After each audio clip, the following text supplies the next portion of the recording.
Okay, boys and girls, in response to a comment from Rob from Australia, who pointed out that the true definition of ultralight backpacking is less than 10 pounds, which is about 4.5 kilos for you Euro campers, I have revised my kit. I've actually used this down about 4 pounds. So it now weighs 7 pounds, 4 ounces, including these bamboo walking sticks, which I'm including in the weight because I actually use them as tent poles for my sil nylon poncho that I use as my tarp tent. This is a Go Light Breeze day pack. They made these for about a few years ago. Weighs a little bit more than a pound. What I've got in it, these are my Tyvek rain pants. Really nice, keep you warm, keep you relatively dry. They weigh 4 ounces. Got some Tyvek mittens that I use. These are great when you're hiking with poles and you need to keep your arms dry. Also quite warm, and they double as booties at night if you want to, hike out, take a pee, and you don't want to put on your boots. Everything you have, by the way, should be useful for at least a couple things. This is a piece of 4 by 5 foot heat shrink storm window material. I've started using this more than Tyvek lately because it weighs 1/3 as much.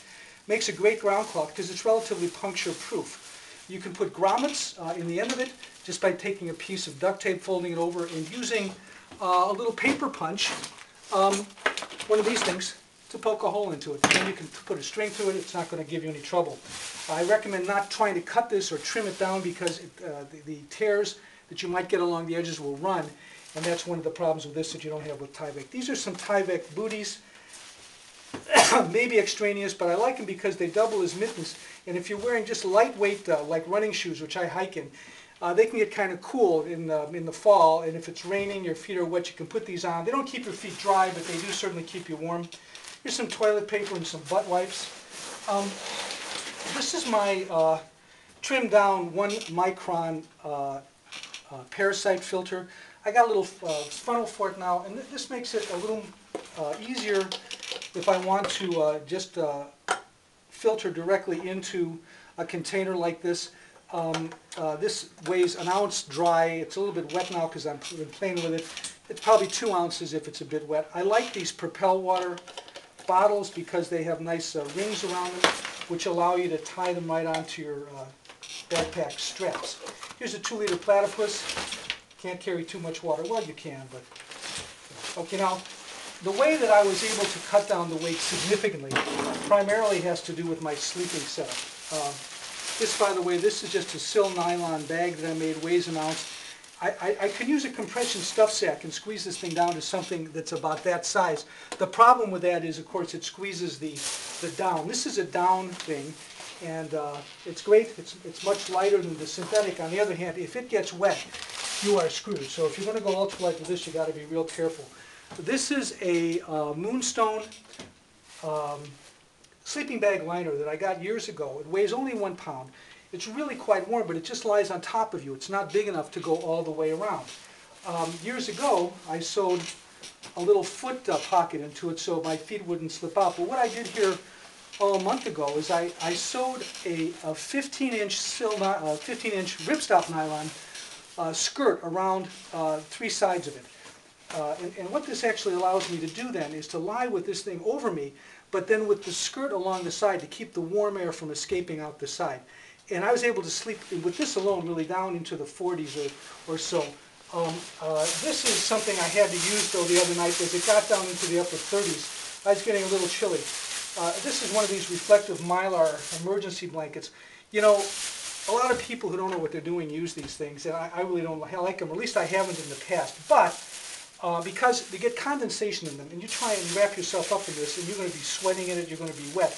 But what I've done is, you just lay this lightly on top, so if you can get some air in along the side, it works well. And I've taken just some strings across the bottom, and I've kind of tied them across to make a minimal foot box, which keeps my feet from slipping out the bottom, but it does allow some air movement. Anyway, so you just lie this on top of you lightly, and it's surprising, how warm it is. It's a little bit open on the side, so I didn't get the condensation except in my feet, because when I was doing this last week, I actually had a foot box. I've also knuckled under and got one of these great Thermarest neoair pads. This is incredibly warm. And it gave me the idea for this, because this doesn't have insulation in it, really comfortable, but it's got some kind of reflective surfaces on the battens inside, which supposedly keep things warm. And again, down to upper 30s, it was okay. If it's really cold, I wouldn't want to camp with that on the ice or on the snow. This is a 5x9 foot, again, piece of this heat shrink storm window business. Again, that's for the ground cloth that I use underneath my tent. And here's my tent setup. This is the most important thing. This is a 5x9 foot sil nylon poncho that I got from Campmore, but I can rig it up as a lean-to. I generally have one pole in front, lean on rig it up this way, but then the front of it folds down like this, which leaves me a triangular opening.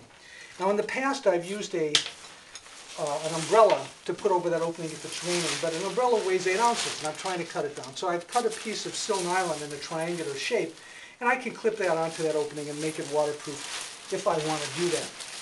I've also got the bug netting. This is tulle. I think I've talked to you guys about this before. This is 2 yards long by 60 inches wide, really very lightweight, and some clips to put it on to keep the mosquitoes out. The problem with this stuff is it is kind of fragile. Got to be careful with it, but one of the advantages of it, and the second use you can use for this, is if you just open this up and you lay this over your sleeping bag at night, and then you put this other stuff on top, again, you have another layer of insulation. It actually adds a few degrees of temperature range to it. These are my stakes. I use the lacquered Japanese style chopsticks for this, with a little nubbin on the end that is really quite light. They're like 1/4 of an ounce apiece, but on the other hand, they're somewhat fragile and difficult to pound into the ground if it's really compact. So I also have 3 of these 7-inch gutter spikes. These are aluminum, weigh 1/2 ounce apiece, and again, I can put them at the corners of my tarp tent and then on the guy wire or guy line that goes out to the front, and at least I have some stability there, and I can use the lighter weight stakes just to hold the rest of it down. Inside here I also have 50 feet of this polypropylene ribbon. It's really quite strong, weighs less than an ounce for 50 feet, and this is a mosquito bar head thing, which frankly I've never used, but it's available. Oh, this is my bag of bags, a little Tyvek bag, but this is an interesting little bag because I've actually used that as a hat when I've gotten a bit cold. And this is a 40-gallon plastic bag. Those things can save your life. You can put it on, cut a hole in the top, put it on as an extra layer underneath. It'll keep you dry. My cooking set, Tyvek beer can. This is a 12-ouncer. I normally use a 24, but in fact for me alone, 12 ounces is okay. That's 2 cups, 6 ounces each of hot tea. You can get water boiling in these things in like 5 minutes just using sticks the size of pencils. This is my serving for 3. Actually, these are just little yogurt containers and a little bit of a spoon. I can put tea, I can put, I don't know, cereal, whatever else I want in here. And it works. This will actually hold the heat as well. And it's less than an ounce for the 3 of them. Some bags to keep my holding bag from getting dirty with the soot on this one. And then finally, this is my ditty bag. Again, I've cut this down quite a bit, but still adequate. Some ointment. This isn't just for cuts, but you can use it to start fires by rubbing it on leaves or sticks. It's a hydrocarbon. Some Band-Aids, a little lighter. Here's my headlamp. Box cutter, can't go without that. Here's some some sewing needles, and these go along with the dental floss. Dental floss is great for flossing your teeth, but it's also a wonderful sewing material. It'll double even as fishing material. Toothbrush. Here's some iodine tablets for purifying water if you want to get more of the parasites out. And these are just an extra pair of lenses that I can rig up as a pair of glasses since I am blind as a bat. These are plastic lenses. I've got them sort of rigged like this. It's not perfect, but if I break my glasses or lose them, it'll work. I've got some extra matches, and here's a couple of pills, some antihistamines because I'm allergic, and some aspirins in order to save my life if I have a heart attack on the trail. So,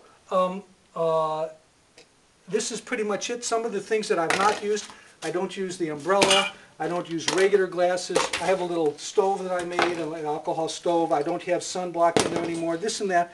But it's still pretty safe, pretty light. It's, like I said, 7 pounds and a few ounces. And Rob from Australia, I think this qualifies as truly ultralight.